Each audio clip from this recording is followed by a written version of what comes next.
Today we're looking at why I got the Kemper and how I use it. Roll the intro.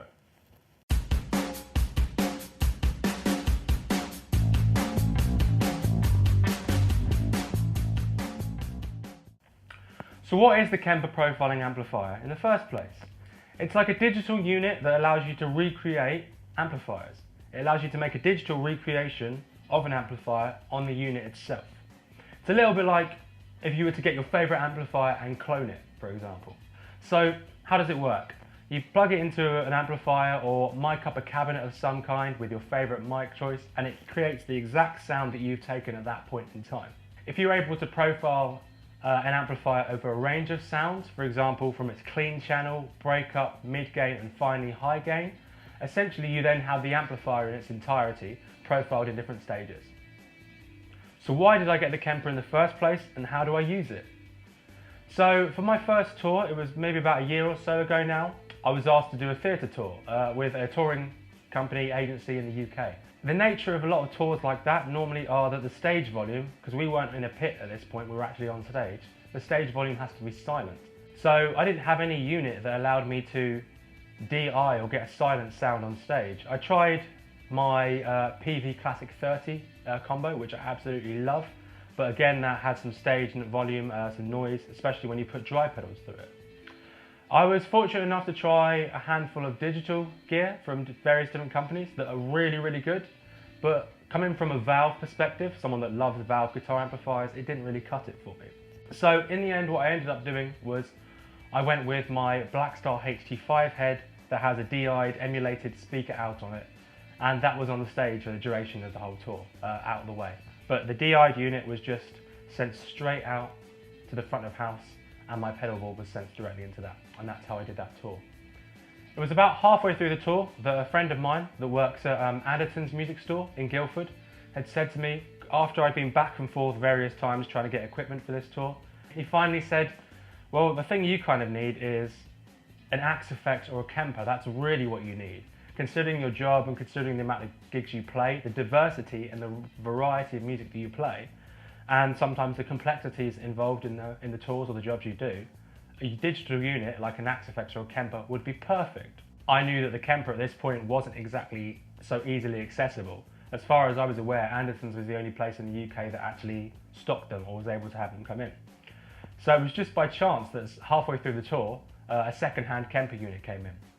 And so immediately I saw it and I realised that, well, I had a choice to make, that either I don't get it and I just try my best to cope with whatever circumstance I may be given later on, or I get the Kemper unit at some point during or after the tour and I realise that its potential and the amount of stuff it allows me to do could make my job a lot easier later down the line. So I put a deposit down on the unit, and at the end of the tour I purchased it. I remember being in, I think it was in Torquay, down the south of the UK. We were playing at a theatre show that night, and I actually remember calling my friend and saying to him, oh, my wages have come through, I can transfer the money now. And fortunately the Kemper unit actually arrived at Christmas Eve, so the day before Christmas.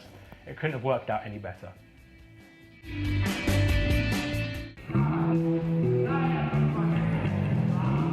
So as I said, the Kemper works perfectly in a scenario when you might be playing where you need to be silent. There's a number of scenarios where even though I'm on stage, I'm often still in a pit with a group of musicians or an orchestra around me. For example, the footage you're about to see now is me from that exact tour before I had the Kemper. And had I had the Kemper in an environment like that, not only would it have allowed me to get an astonishingly good sound out of the unit, very close, if not exactly the same as a guitar amplifier of my choice anyway, but it would be so easy for practicality because of its size, its portability, and the amount of technical stuff that the unit actually allows you to do. So that emulated profile and that sound reacts entirely like an amplifier and like the amplifier would in the first place. That was perfect because it meant that I could get the exact sound I needed for a given job, and I could send it straight out to the front of the desk, and the sound man gets to do what he wants, and my mixing engineer can send it straight to my in-ear monitors, and it's really clean and I don't have any problems whatsoever. It's also incredibly useful because it has a monitoring output on the back, so even though all of that's happening, I can also choose to send it out to a speaker cab of my choice. So in a lot of scenarios, for example the last tour that I did, I chose for the audience to hear a specific profile and a specific sound. It was like an Ampeg BE15 amplifier, and the cabinet was some sort of vintage Ampeg speaker cab. So that's what the audience heard, whereas behind me I had a generic Yamaha 2x15 cabinet. So that was just for monitoring purposes for me. So that even though I'm hearing something that I want to hear and I'm not that bothered about how it sounds behind me, it's just monitoring on a big stage in that scenario, the audience get the exact sound that I want them to hear, a really, really clean, a really, really warm, just an incredible sound. So there's no compromise, there's no bleed, there's no problems with miking, issues like that at all.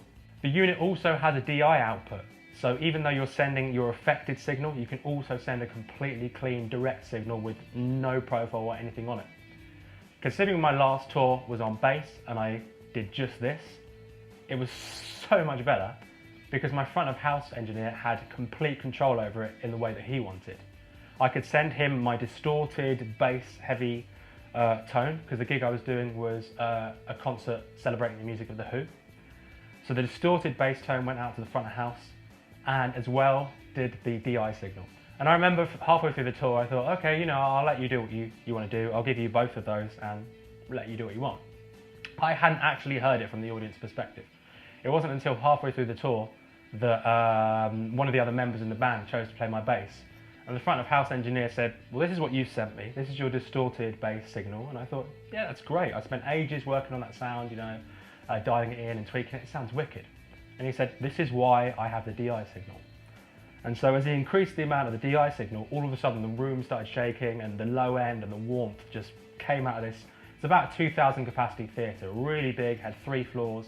It was incredible. It was like being hit in the stomach with this just ridiculous bass sound.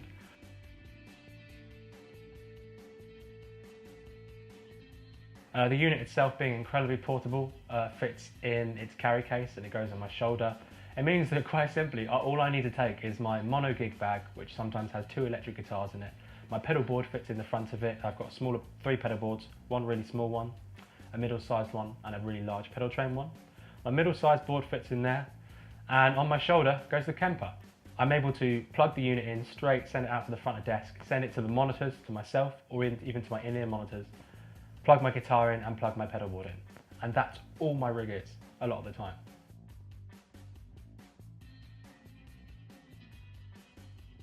So in a recording context, obviously that's where it first of all shined.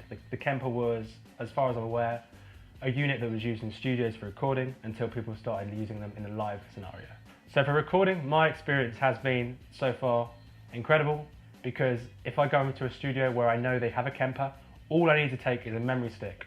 I take a memory stick with the profiles I like on it, and then we load that up in the session, and then we record through that as well. But what's incredible is because of the DI output, I get to record hearing the profile that I think is really good, that I'm so used to. But they also get the DI signal, so as a producer, if they want to do something with the sound later, or they realise maybe actually the sound that we dialed in wasn't really appropriate for the song or for the track, they just use the DI signal and they completely reamp it. And that's happened in a number of circumstances, and that's what I do actually in home recording as well.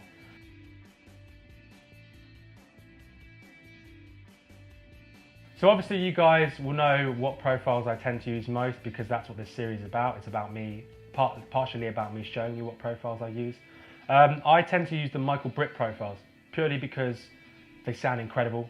They react just like the amplifiers that I've tried before of the profiles. Not the exact ones, but the same amplifier. And also because a lot of my friends that work in professional scenarios, a lot of them play for quite major pop artists. They use Kempers as well. And a few of them have just said, look, Michael Britt's profiles, you should go and check them out. So I went and checked out Michael's profiles and I've just used them since. There's a handful of that I really love using that I've used in these videos. You can go back and watch the videos in this series and see what they are exactly. It's strange how the profile, depending on what the profile is, it will react just like the amplifier. So a lot of the time with one artist, I use a Mesa Boogie Lone Star profile, and it's kind of breaking up. It's not really heavily distorted or anything at all. But if you attack it, you'll actually get a bit of breakup. It'll, bite back a bit. This is perfect because when I use my tube screamer, it sends it into a kind of cool, really cool lead tone. If I use my EP booster, it increases the mids just a bit more and allows you to cut more as well. and it's just a really, really dynamic profile and works perfectly with my pedal board.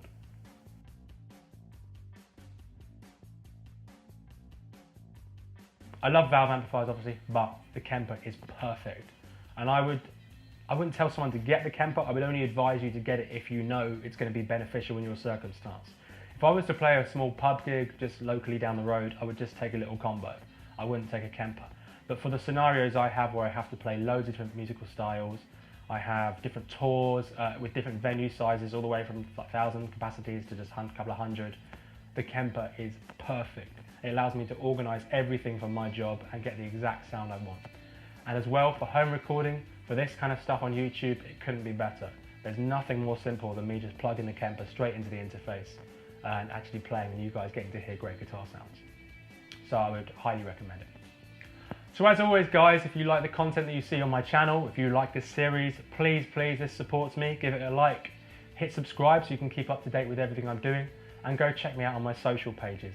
My Facebook will be Benjamin Bullet Mortlock, that's my artist page. My Instagram is bbulletguitar, and my Twitter page is @benbulletmort. So please come say hi. If you guys have any questions, don't hesitate to message me on my Facebook or my email address if you find it online. So yeah, if you enjoy the content, come say hi and take care of yourself guys.